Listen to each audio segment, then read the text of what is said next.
بنية طلع قبولها في أحد الكليات، هي متعشاير، فهاي بنية تلبس عباية وحجاب. هناك لا، هم يلبسون قصير بدون حجابات، فكل ما تجي يعيروها ملابس، يشوف عبايتها يشوف حجابها.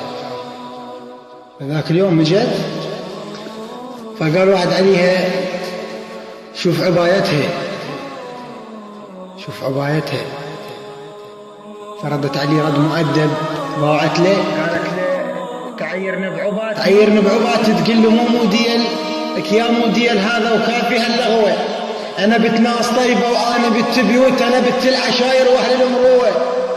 طبق حكي المراجع لبسي والاخلاق، لك طبق حكي المراجع لبسي والاخلاق، ما البس لبس ويخالف الفتوى، اسير بنهج زينب بنت علي الكرار، هذيك تظل شرفها يعاند المهوى، اسير